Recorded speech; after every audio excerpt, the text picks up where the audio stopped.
Welcome into the SEC Pod. What's up, everybody? I'm your host, Dale. Welcome in. It's another week of college football. So it's another week in the SEC Pub. With me today, we got Nick from Roll Coverage. What's up, Nick? Going pretty good. How about yourself, Dale? All good, man. Give me your best and worst of the weekend. Best game, any game so far is Colorado. So let's just stay with that. Worst game is my Duke team losing. Obviously, you're going to have a tough one with LSU taking an L. I felt like, our team just kind of played it out of it, but I'm fully looking forward to Colorado and Duke moving forwards. I'm hoping that these are just stepping stones towards a brighter future. Okay. All right. I feel you, man. I feel you. And also with me from STWF TV and the millions and millions of podcasts they do, my guy Will. What's up, man? What's going on, fellas? We get our hands a little dirty, We do our thing. Oh yeah, for sure. Well, give me your best and worst of the weekend. I actually have to agree with them in terms of the Colorado situation. It's a program television or like appointment television. You have to watch this. Yeah. It's like the newest show that's out that everybody's watching. You gotta go watch what's going on with them. Win, lose, or draw, it's interesting. When they get blown out, we get tons of stories. Yeah. When they be stories every week. Yeah, every week. It's perfect. And the worst, what was the worst for this week? I didn't really have. I guess I'm cheating. I didn't really have a worst this week, other than just I don't know. I'm not happy with my Gators. How about that? Yeah, I'll just pick my own team. All right. It wasn't that this week is that bad, but just in general. Yeah, my Gators. I'm with you. All right, my best for sure. LSU going up to Missouri, handling business, 49-39. The offense came to play just like I expected. Jaden Daniels dropping dimes. He threw 3 touchdowns. Our defense, we suck, but it is what it is. You just got to embrace it. You know what you are, and you got a game plan for this. So, I like the way the Tigers responded, and we did our thing. And of course, my worst for the weekend is going to have to go to Miami.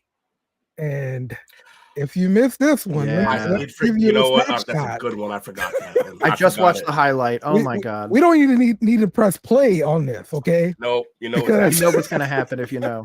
It's the fourth quarter, 35 seconds left. Miami is up 20-17.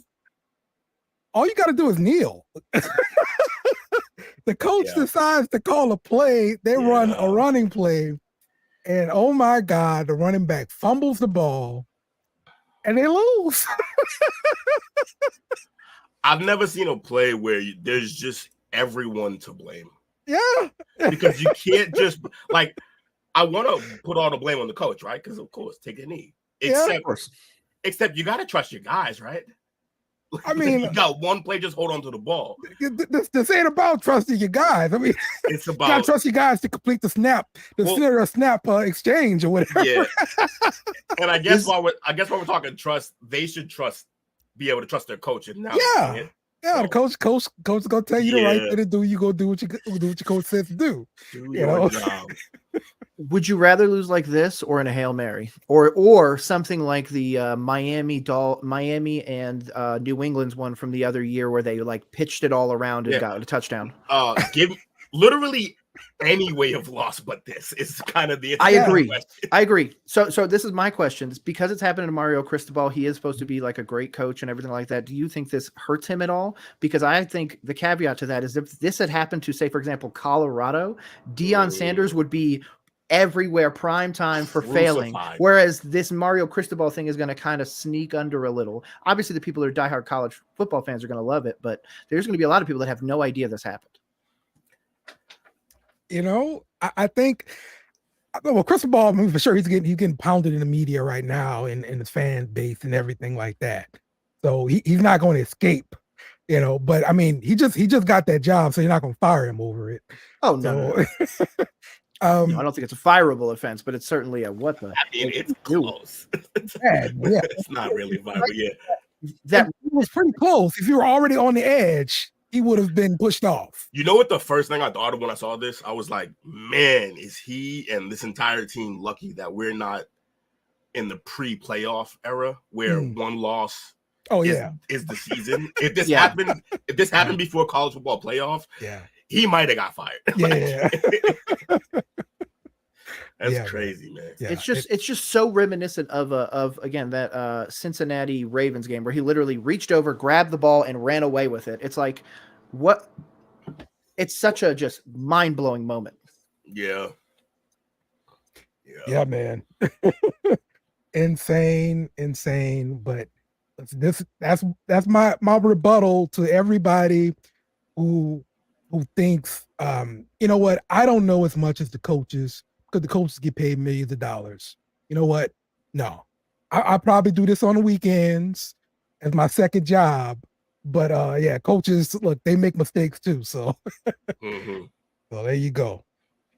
Let's get into the show here. We got a few games to discuss here. So let's start it off with Tennessee. I'm sorry, with Texas A&M going to Tennessee. Tennessee is a 2.5-point favorite. 54.5 is the total. Now, to me, this is a game where both teams, they want to prove that they're the big dog in their division. And you got to beat up on the other guy trying to come up in their division on the other side. So A&M, they've lost 12 straight versus ranked opponents on the road. And they're having to start Max Johnson, who's their backup quarterback. They started him past 2 games, and he's done all right. He's been completed 31 of 53 passes for 449, 3 touchdowns, 2 interceptions. But the Aggies, they're coming off of a tough loss, 26-20 versus Alabama this past weekend. I don't know if you guys really watched the game, but one of the players I like a lot on Texas A&M is Ainias Smith. Like he always makes plays like in special teams, and he does a pretty good job as a receiver as well. He had 4 for 88 last week, and he had a punt return for like 46 yards. Pretty good for A&M. But on the Tennessee side, big question has been their quarterback, Joe Milton. Yeah, he's been struggling with some inconsistency. He's struggling with the deep ball. They're looking at his percentage on deep ball percentages. It's always been pretty low when you get past 20 yards. So they really need him to step up so that way they can have some explosive pace. And last year in this offense, that's what the offense was built on. Throwing the ball deep to Hyatt. I mean, Hilton and all that, you know what I mean? Right. Yeah. They also had Hooker then too. It's true. You're bringing in a new quarterback, you have some growing pains, and that's what they're going through. So they're coming off a win and then a bye. They won at South Carolina. I think that backup's going to have to play above and beyond. Mm-hmm. Also, I know you won't get in the game, but if you've watched any of STW or any of the play call sheet, I've been talking about their other backup, Nico Lamaleva. Okay. This young boy, a freshman, I kind of want to see him get in the game, but it probably means an injury if he does, so I don't want to see that. But I'd love to see him get in the game. The guy's like 6'6", like 190. It's probably why he hasn't played yet. He weighs nothing.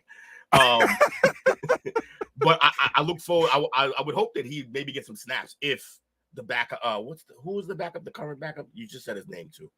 The current backup for Tennessee.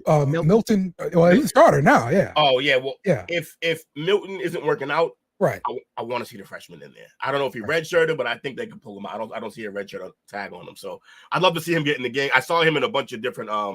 You know how the new. When you see all the high school videos coming up, like the new circuit, you can see everything even before they get to college. So okay, I've been watching him for a few years now because he's been highly touted. Yeah, I'd love to see Nico get into the game, but yeah. Are we doing picks for this game yet, or are we just talking about? You can give me a pick. Yeah, go ahead. I actually like Tennessee in this game. I think they're gonna beat Texas A&M. Coming off a bye too, they've had some rest, so I think they're primed for a good victory here. Okay. What you think about this game here, Nick? This one's going to be a tough one. First of all, didn't Texas A&M just barely lose to Alabama? Yeah, it was 26-20. It was. Yep.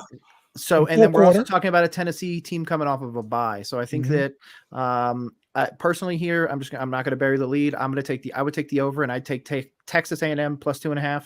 Nice. I think that they absolutely could walk into this and dominate them. I mean, win by 20 plus. Tennessee is absolutely missing a hooker, like you were saying before, missing a Hyatt, missing all those guys because yes, they want to throw the ball downfield, and those were basically Joe Burrow and Jamar Chase of that system. Right. Yeah. So I just don't think that Milton has it yet.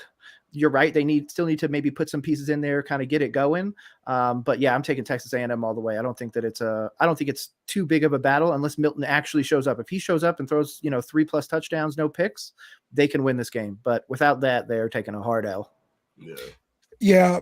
Look, I'm looking at the rushing offense from Tennessee because I think that can be that can help Milton out a lot. Yeah. They have the number 2 rushing offense in the SEC, but they're going up against the number 1 rushing defense.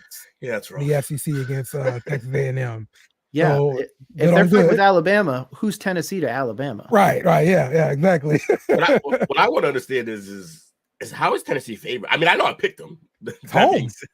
Yeah, home, but it's got to be out the bye. They get 3 points for being at home in most cases. So I mean, it's already shrank by point. The half. Yeah, it's negative 2.5. Yeah. So I'd personally, like I said, if Tennessee could compete, yeah, but they clearly can't. A&M at least competed with Alabama. Yeah. The other thing to kind of think of is coming off of that Alabama game. I just know how Les Miles was with LSU. Like Alabama was a Super Bowl, and we put everything into it. Smash them. Yeah, but when you lose that game, the next game is I just lost Super Bowl. I don't know. This one could be the one to try and keep them like relevant though. If they lose this one, I mean, they're pretty much done for the year. Yeah, aren't they already 4-2? At 4-2, you could win out the rest of the year and still make the playoffs. Yeah, but if you lose another one though, that's you're done. It's bad. It's not good. Yeah, it's a wrap. Yeah, you're out of the playoffs. I also got to admit that I probably picked Tennessee a little biased because that just makes the Florida win that we got better against them. I get it. You want to look good. I feel you. You guys, your loss was tough. That Florida loss. Yeah. All our losses are just brutal, honestly. Hey, they're missing Hooker. You're missing Richardson. Yeah, but we're missing a bunch of other stuff. Yeah, right. Tim Tebow at this point. Yes. They don't make them like that anymore. This must be Tuquan right here. Hey yo, that's T-Watt, man. Metawatt. Talking about that lack of Florida headgear there. All right. Yeah. Let him go ahead. Is that where you're from? No, this is where I'm actually from. Yeah, New England. I'm in Boston. Nice. Yeah. Yep. All right, let's go to the next game. We have Oregon at Washington. Washington is a 3-point favorite. The total for this game, 66.5. This game is a statement game for the college playoff committee there. There is 2 possible Heisman candidates. Yes. In this game. This is going to be a fun. You don't think so? Yes. No, hell no. It's Caleb Williams to lose at this point. That's why I said candidate and not. Yeah. Oh, yeah. Okay. Fair. Yeah, they'll be on the ballot at least. Right. Yeah. Right. They'll buy a suit and they'll show up and they'll watch him get the award. lose. Yes. For sure.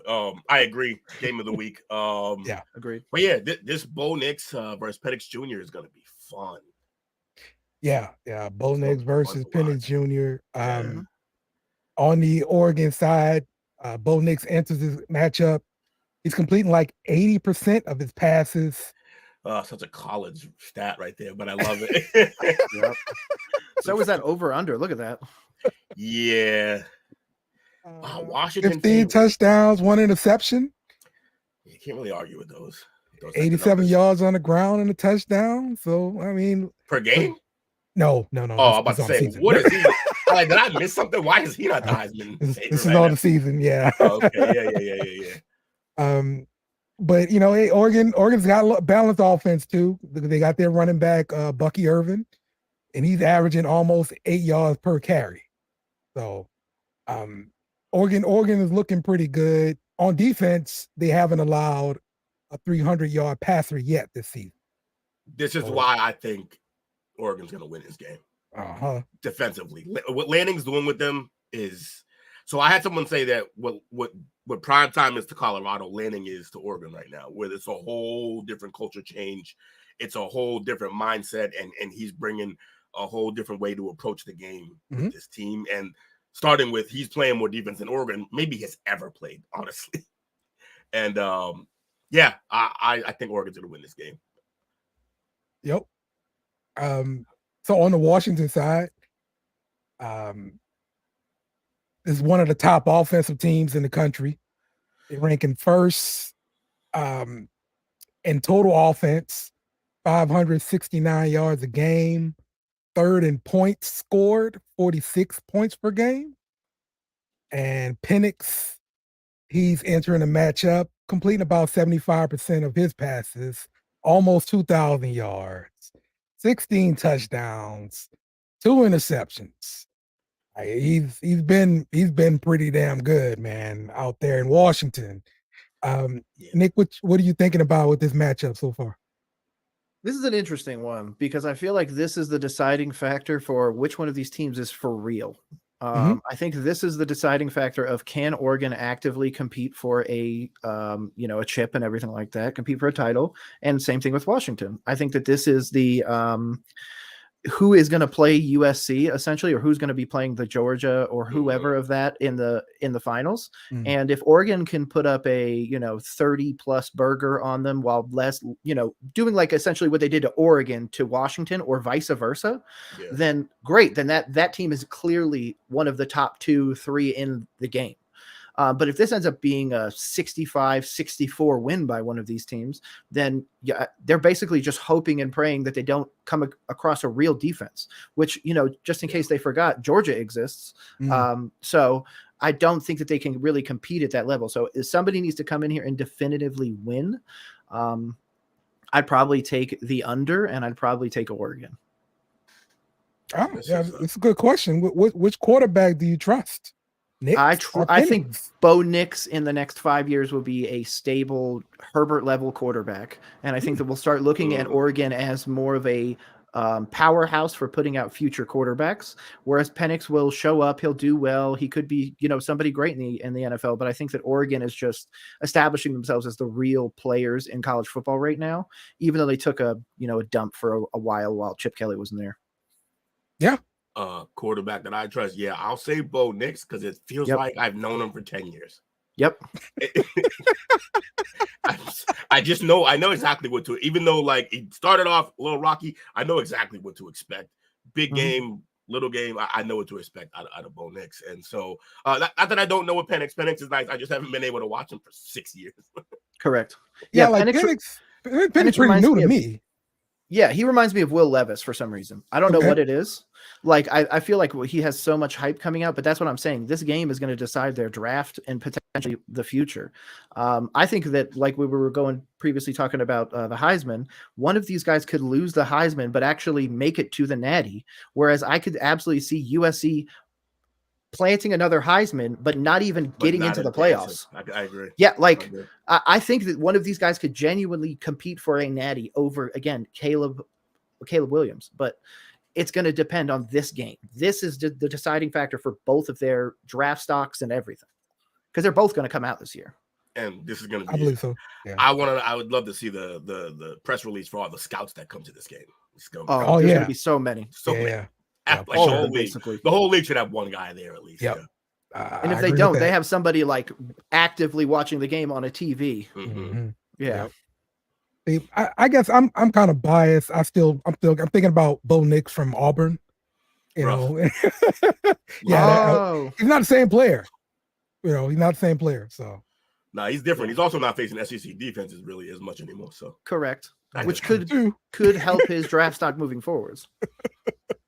Yeah.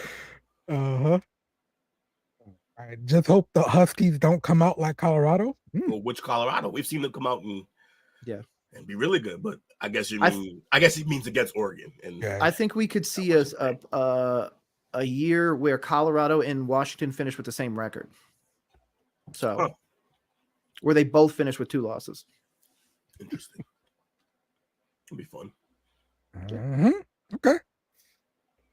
All right, let's move to our next matchup here. I actually didn't pick a pick, so let me make a pick. Look at you. I'm gonna pick Oregon in that game. Yeah, good choice. Sounds about right. All right, the next game we're gonna talk about is Notre Dame versus USC. This is USC at Notre Dame. Notre Dame is a 2.5-point favorite. The total for this game, 60.5. USC hasn't won a game against Notre Dame on the road since 2011. And the weather for this game should be nasty. We're looking about 50s and rainy. That's what we're calling for.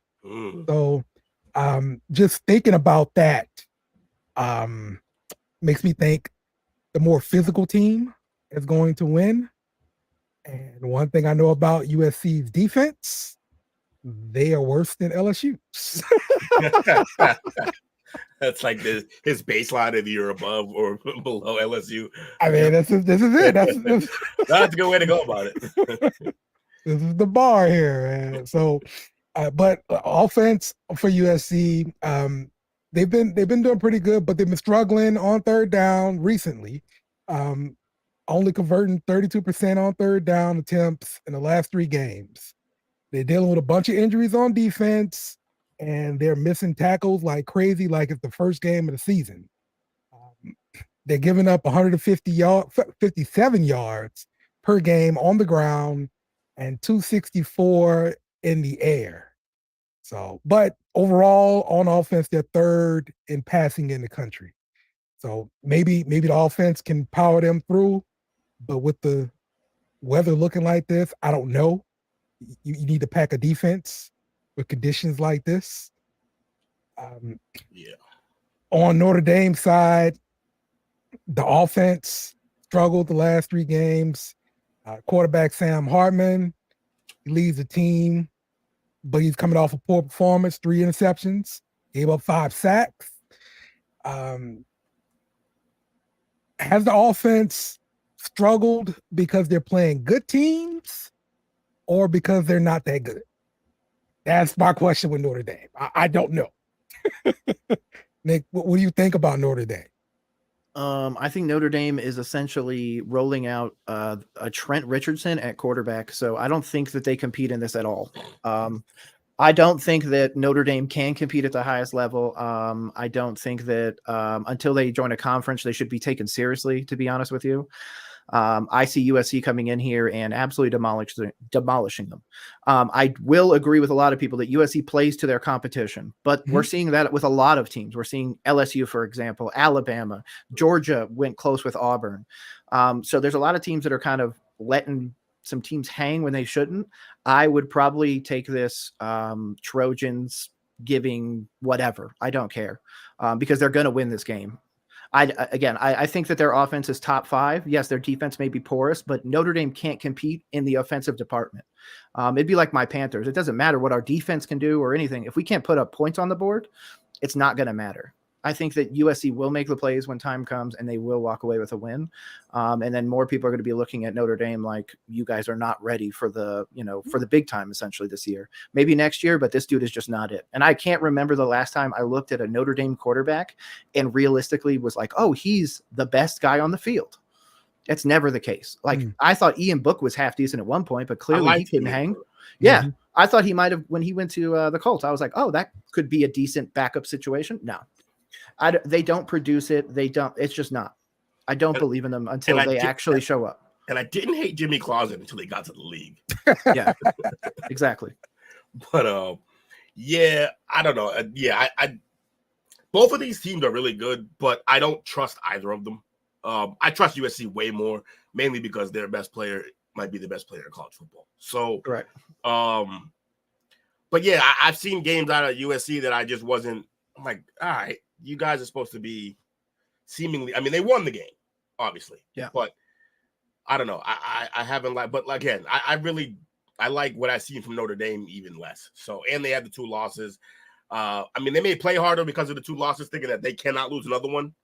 But like you said, I think USC is more primed for postseason than Notre Dame. Notre Dame is, like I said, I don't trust either, but Notre Dame I definitely don't trust. So I'm gonna go just the easier route. I can't believe they're favored too.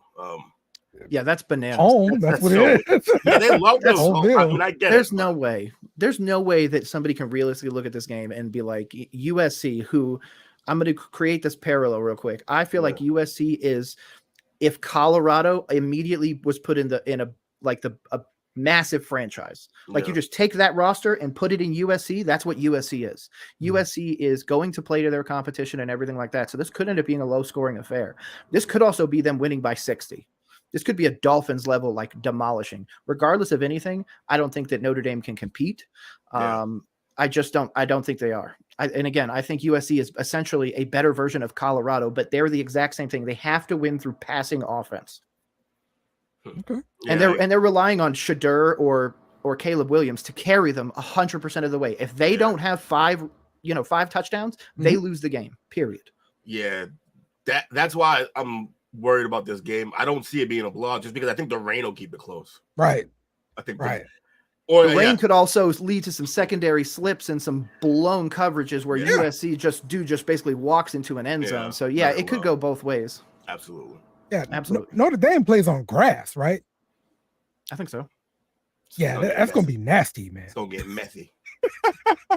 Real messy. Yeah, but this could also be the game where we see Caleb Williams with 4 rushing touchdowns and 1 passing touchdown, as opposed to 4 passing and 1 rushing. The old Vince Young game. Yeah. So I could see it going either way. Tim Tebow, looking at Notre Dame's rushing offense, they average, they're averaging like 171 yards a game. So it's not bad at all. And in these conditions, that could prove to be the difference maker right there. The average points are silly. 53 points a game for USC, 34 for Notre Dame. Yeah. 555 yards a game for USC, 437 for Notre Dame. And opponents score 24 points on USC versus 15 versus Notre Dame. So Notre Dame slows the game down in general more than USC. USC wants to hurry up and get that downfield. So right. Yeah, but that's the problem. They want to slow the game down, but then their offense also can't compete with a high-powered offense. So the minute they get behind, they're just going to steamroll them at that point. Yeah, playing from behind is not what Notre Dame wants to do at all. Nope. Yep. Exactly. So if I'm betting this game, then I'm taking USC in the points. Yeah. I just can't do it. I don't believe Notre Dame has really played anybody yet, to really show that they're a good team. So I'm not gonna put any money down on Notre Dame. So my Duke team beat this Notre Dame team. Yeah, exactly. Like, we're not a football school for a reason. Yeah. I'm sorry. The minute you guys lost to us, your credibility went out the window. I like that quarterback though. He's a warrior, man. I like him. He is, but he's a college football warrior, and I don't think he'll translate into the NFL at all. No, probably not. Okay. All right. Well, who does Florida have this week? Who does Florida? I'm not gonna lie to you. I've been checked out on my Gators a little bit, but no, let me check right here. Gators this week. What about Duke? Duke, we're playing somebody terrible. I was actually pulling it up right now. Yeah. I just had the stats up. Where is it? So we're playing South Carolina. And I play NC State. So we're both playing the states of the Carolinas. Yeah. All right. There we go. And if we lose to NC State, then oh well. Yeah, just call it a year. Yeah, we'll be 4-2 at that point. There's no way. I think we beat Clemson. Like there was a chance we could win the ACC. But no, that's gone. Yep. Well, hey, LSU, we just played Missouri. They're the Tigers. We beat them.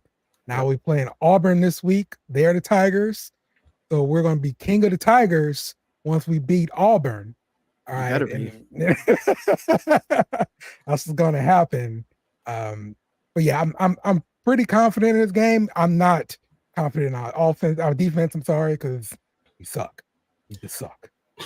But going back to what we were talking about last week, do you think that that's because of the transfer portal and now that more talent is starting to be evenly distributed, that we're not seeing such an amassing of talent in one specific place, meaning the SEC, meaning Ohio State and everything like that? Whereas now we're seeing Arizona be able to drop 40 sometimes and like all these teams finally being able to compete.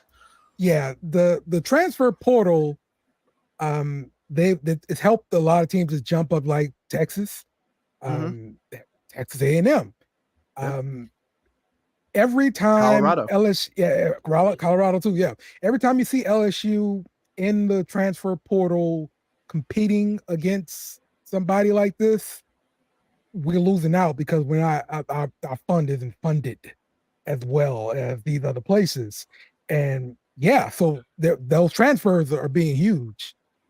We lost a transfer we lost somebody from our team to Auburn itself. So, you know, every year they're paying players from your team to come to their team. So of course you got to be ready to go.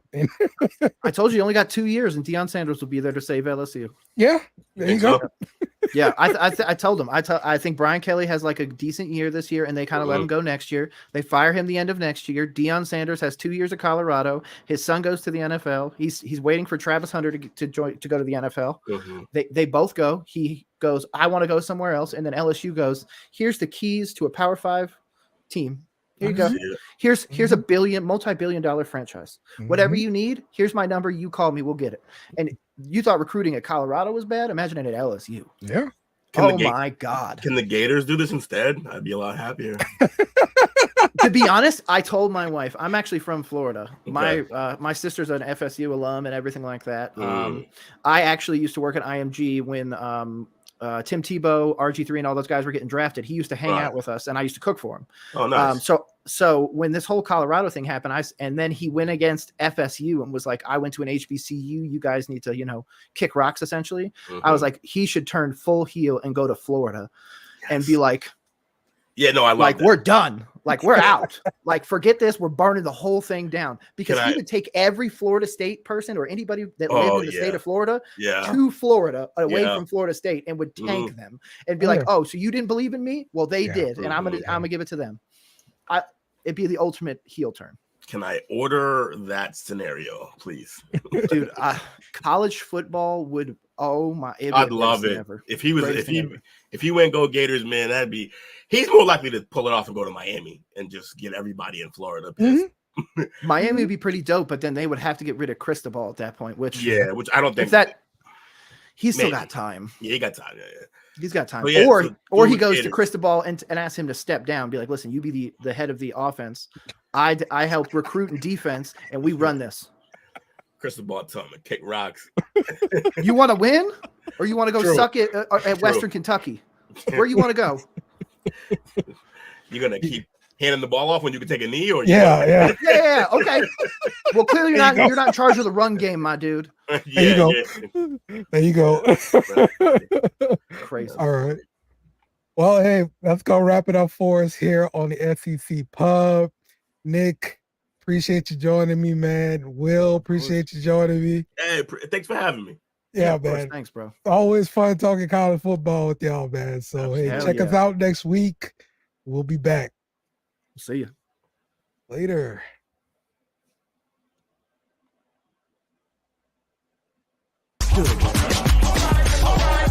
Remember to follow us on social media at BSN Beer Media. Also, smash the like button on YouTube and share with friends.